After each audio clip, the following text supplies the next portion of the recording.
எரிமலையால் உருவான சிங்கப்பாறை. இது எங்கே இருக்குது அப்படின்னா இலங்கையில் இருக்குது. சிகிரியா அப்படின்னு அதுக்கு பேர். ராவணன் கோட்டை அப்படின்னும் இது அழைக்கப்படுது.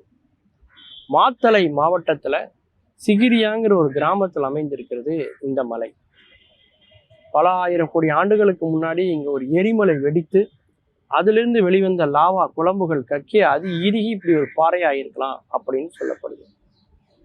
இதை சிங்கப்பாறை அப்படின்னு அழைக்கிறாங்க. ஏன்னா அதுக்குள்ளே போகும்போதே சிங்கத்தினுடைய வாய்க்குள்ளே போகிற மாதிரி தான் நம்ம போவோம். அதில் பார்த்தீங்கன்னா இரும்புனால படிகள் அமைச்சிருக்கிறாங்க. கிட்டத்தட்ட 600லேருந்து 660 படி வரைக்கும் இருக்குது. ஒரு நாள் முழுக்க ஆகும் நம்ம மேலே போய் ஏறி இறங்குறதுக்கு. அந்த பாறையினுடைய மேல் பரப்பில் போய் பார்த்தீங்கன்னா பிரம்மாண்டமான நீச்சல் குளங்கள் இருக்கும். ஒரு அரண்மனை போன்ற அமைப்பு நீங்கள் அங்கே பார்க்கலாம். அந்த மலை முழுவதுமே ஆண்டு முழுவதுமே பசுமையாகவே இருக்கும். அந்த மலையில் முளைத்திருக்கக்கூடிய மரங்கள் செடிகள் காற்றில் ஆடுவதும் அந்த நீச்சல் குளத்தில் சலனத்தில் நீர் அசைவதும் கண்கொள்ளா காட்சியாக இருக்கும். அந்த மலை ஏன் பசுமையாக இருக்குன்னா அந்த பாறையை சுற்றி அங்கங்கே சின்ன சின்ன குளங்களாக இருக்குங்க. அதில் நீர் தங்குது. அந்த நீரை எடுத்துக்கொண்டு தாவரங்கள் வளருது. அப்படிங்கிறனால அந்த ஒட்டுமொத்த மலையுமே ஒரு பசுமையான சூழல்லையே இருக்கிறத பார்க்கலாம். அது ராவணனுடைய கோட்டை அப்படின்னு அழைக்கப்படுது.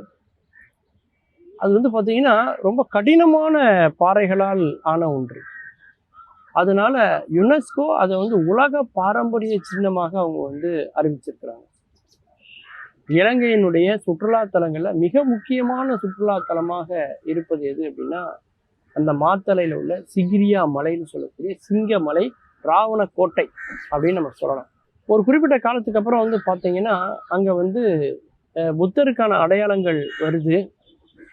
ஆனாலும் கூட இன்றைக்கும் அது நிலைத்து நிற்கக்கூடியது எதுன்னு பார்த்தீங்கன்னா ராவணன் பேரில் அது இன்னைக்கு.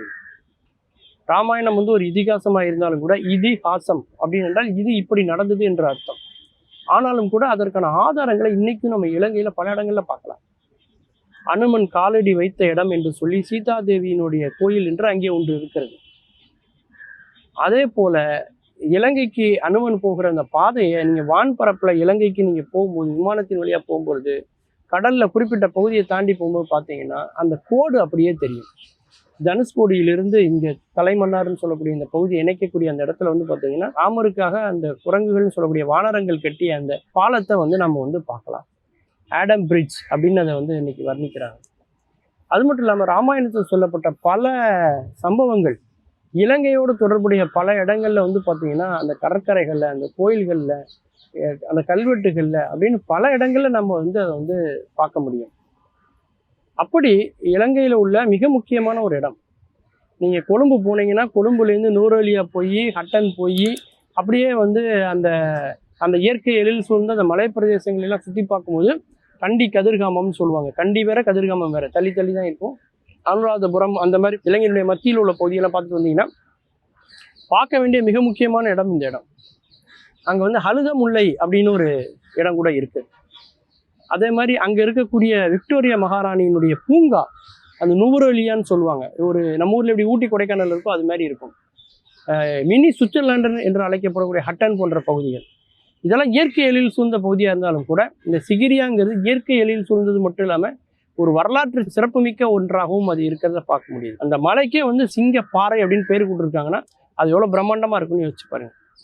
மீண்டும் பல புதிய தகவல்களோடு அதில் அறியப்படாத பக்கங்களோடு உங்களை சந்திக்கிறேன். நன்றி, வணக்கம்.